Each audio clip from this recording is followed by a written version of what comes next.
Welcome back to Conversations with Opus. I'm Scott Baker, Senior Analyst with Opus.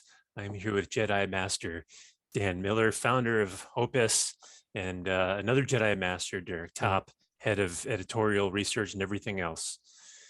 Hello, gentlemen. I am your Padawan. I am just your meager Padawan. I thought you're going biblical. Yeah. I'm the Jedediah Master.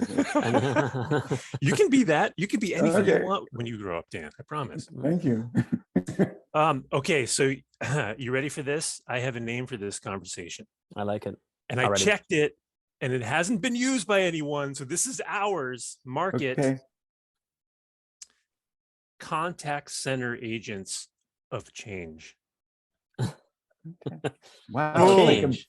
It's like a before and after on Jeopardy. I'm just trying to think what the answer would be. Yes. This is really contact center agents of change, colon, or would it be semicolon? A quasi review of the Five9 CX Summit 2022 in Las Vegas. Yeah, just two different fonts would solve it. Yeah. Let's level set for a second. Okay. Artificial intelligence, conversational intelligence in contact centers. Like, what do we even mean by that? Or as Five9 coined it, collaborative intelligence, where agents are in the weeds and directly involved with the improvement of the systems that they're using, the improvement of the content that belongs in the systems, and then those systems then assisting back to the agent. So from the Five9 perspective, when they talk about AI and their own solutions, it's chatbots and voice bots, intelligent routing, agent coach, agent assist, they call their helper tool agent assist, call notes, disposition, and summarization. So any thoughts? Am I missing anything? I mean, those are usually the flavors of what we're applying to the idea of this supporting the agents. So no, Scott, I don't think you missed anything. There's a zooming out that I was doing, and remember I was watching the event from a distance and through the lens of who tweeted what. And yes, the term collaborative intelligence came up, and I realized that what Five9 has done successfully has a lot to do with timing.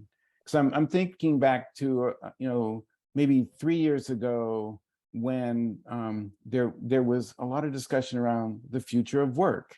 And the future of work in the context of the contact center was sort of identifying, was sort of acknowledging that your contact center agent, for the most part, is underpaid, very short term, turnover is high, and attrition is the big challenge.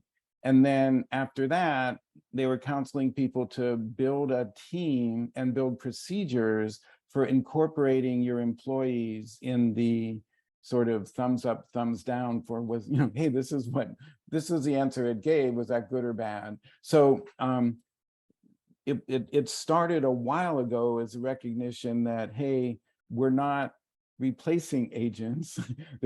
We want to sort of amplify the best work of our best agents, but companies are well counseled to do that. It's just been a slow burn, and the timing's probably right here 4 years later to incorporate those capabilities into the standard platform. I would add too, like the idea of collaboration. I mean, it's like take collaborate. The kind of root word is about kind of working together. Having that kind of augmentation of each other's duties, jobs, tasks, whatever. And AI and Scott, you're right. I mean, like you kind of put the different ways and features, ways that AI is incorporated in the contact center is hard to do. AI is not easy, and so an AI is a supplement to what you're already doing from a contact center perspective. It is helping the agent in terms of agent assist, like providing knowledge base, better answers, assisting in call summarization and post-call types of duties. And then also, like in terms of the training, as you're saying, Dan, it's not only like the agents helping train the bots, but the bots helping train the agents. So like when you come on board, there's some onboarding and kind of ability to kind of help the agent know how to answer questions. Not to mention the whole intelligence behind the natural language, understanding and the comprehension is that you're getting business insights. You're doing voice of the customer. So post-call surveys could be automated and done by an agent, by a bot. And so all of those automation factors are really helping agents be more efficient, more productive, and in theory, happier at what they're doing. So, but it is hard to do. Yeah. And what came through in the Five9 meeting is that it's affordable, it's within reach, and it's happening. And just to play around with the wording a little bit more, it's not about AI. I mean, it's finally dawning on people that we've met AI and it is us. I mean, to sort of paraphrase an old slogan, because it's, you know, the first thing a vendor is going to do is say, okay, give me your chat transcripts, give me your call recordings, we'll transcribe it and we'll feed it into a training engine. And there was a lot of attention to how quickly you could do something like that, how you can have train a bot, have it up and operating 60% accuracy within X number of days. And we're past that now. It's more like, what tools are you providing so that, in a reasonable amount of time, that it's not about accuracy of like recognizing an intent or something like that. It is fulfilling on it's recognizing the intent and fulfilling on it, and realizing that that's the product of ingesting the right answers and the right responses. And at a very minimum, when you engage a company like Five9, bringing all the inference tools, that you identify the team members internally that, whether you're working with, your vendor or not, you're going to have the best answers. The intelligence and the mechanism for collaborating with it is all spelled out now, and it's overt. We're not saying, hey, let's bring in conversational AI and replace our people. It's more like, let's build the workflows that constantly improve what those answers are. The workflows, I think, is the right, exciting term there, if you can call workflow an exciting term. But I mean, it's like for the bot, for that kind of that level of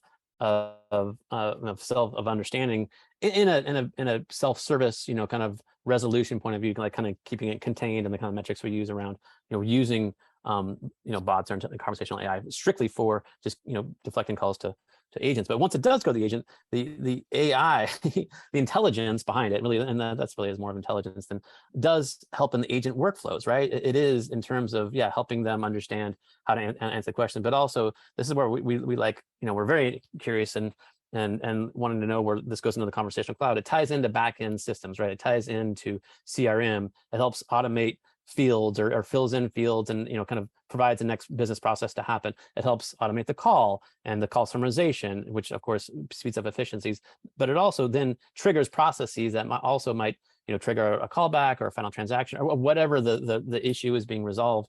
The intelligence behind that is helping the agent, and it's all part of understanding exactly what the customer is saying.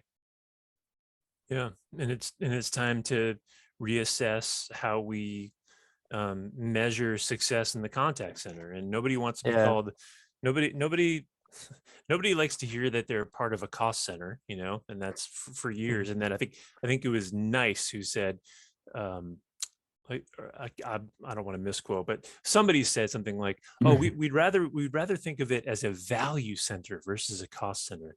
And it's like, okay, that sounds like kind of putting maybe putting a bow on it, kind of thing. It's a euphemism, yeah, but I thought the term we were talking about is that the contact center has gone on offense now. That in a way, the group, in a way for decades now, it's been hunkered down. We're a cost center. All of our automation is for saving costs, and for a variety of reasons, there's higher expectations, both for the infrastructure, software, and services, and the people that are serving as agents and serving as the supervisor of those agents. So they're on offense now. That's good. Yeah, I love the quote. So some of the headlines during the event last week. So agent engagement tops 2022 contact center priority list. Love it. And this is from Amas at Slalom. He said, we've played defense for so long, the contact center leaders can now use the data they have to play offense to help change things across the organization. Like this is the wake up call to me. And I think this is going to be a real delight up the ladder at enterprise companies to realize how much sort of enterprise intelligence is coming from the contact center now. And then just having these agents who become much higher value in terms of day-to-day and what they're giving back to the enterprise, what they're giving back to their colleagues even. A quote from, so Kim Block at Rico, she was on my panel about conversational AI, applying it in the contact center. And she said, agents want to do the stuff that's more meaningful and then have a little downtime in between interactions to document their work, share it with others. And they're being recognized not for what they know individually. And this kind of goes back to what you were saying earlier. They're being recognized not for what they know individually, but what they can share with others so that everybody is smarter. Everyone can answer those questions. Yeah. So that's a very different contact center experience than one that people have been talking about for years.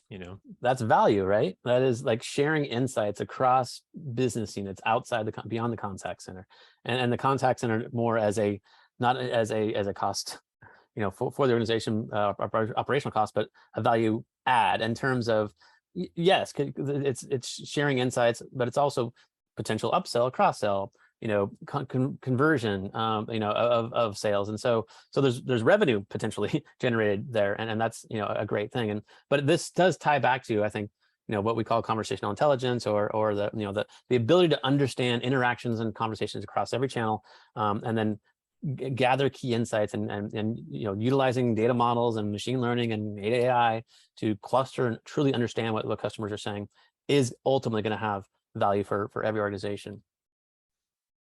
Go team. And this notion that it's the contact center going on offense works on so many levels, because as you were pointing out, Derek, there's just an operational side where they're doing more to accomplish objectives that impact the top line as well as the bottom line. So there's a profitability story, but more and more it's been about building the company's shared knowledge across all departments. So we used to always complain that when there's high turnover and attrition, institutions don't tend to have a memory.